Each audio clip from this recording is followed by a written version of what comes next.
ထိုင်းနိုင်ငံဘန်ကောက်မြို့ကိုစီးဝေးလာတဲ့စစ်ကောင်ဆောင်မင်းအောင်လှိုင်ကိုမြန်မာတချို့ကကန့်ကွက်ဆန္ဒပြရမှာထိုင်းမျိုးသားရေးဝါဒီအဖွဲ့ဝင်တချို့ကဟန်တားခဲ့ကြတယ်လို့ထိုင်းမီဒီယာတွေမှာဖော်ပြပါတယ်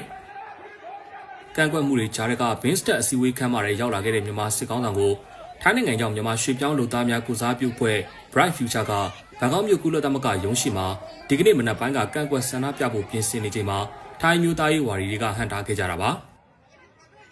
Bright Future အဖွဲ့ဝင်နဲ့ဆန္ဒပြပွဲစီစဉ်တဲ့ဝီရာစန်ထောင်ဆန္ဒပြမဲ့နေရာကိုရောက်လာချိန်မှာထိုင်းမျိုးသားရေးဝါဒီအဖွဲ့ဝင်တချို့ကတားဆီးခဲ့ပြီးတော့ဂျုံရင်ဆန်ခတ်ဖြစ်သွားခဲ့ပါတယ်။အခြေအနေကိုအသိရောက်ရှိနေတဲ့ထိုင်းရဲတပ်ဖွဲ့ဝင်တွေကတားဆီးခဲ့ပြီးတော့ဝီရာစန်ထောင်ကိုကာကွယ်ပေးခဲ့ရပါတယ်။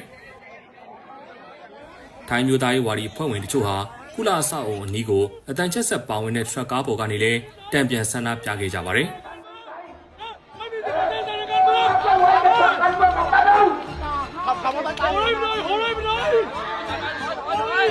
ประเทศไทยไม่ต้อนรับฆาตกรเผด็จการมินออฟไลน์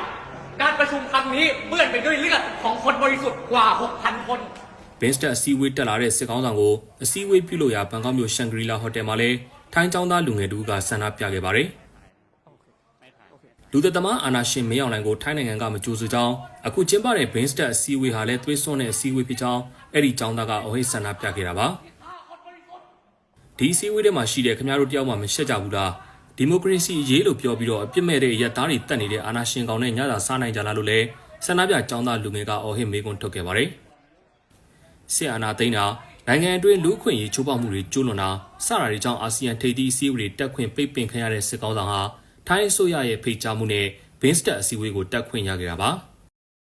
စစ်ကောင်ဆောင်မင်းအောင်လှိုင်ရဲ့ထိုင်းနိုင်ငံခီးစဉ်မတိုင်မီမှာဒီအစည်းအဝေးကိုတက်ခွင့်မပေးဖို့ထိုင်းအာဏာပိုင်တွေကိုရပ်ဖက်လူမှုအဖွဲ့အစည်းယာနဲ့ချီပြီးတော့ကန့်ကွက်တောင်းဆိုခဲ့ကြပါတယ်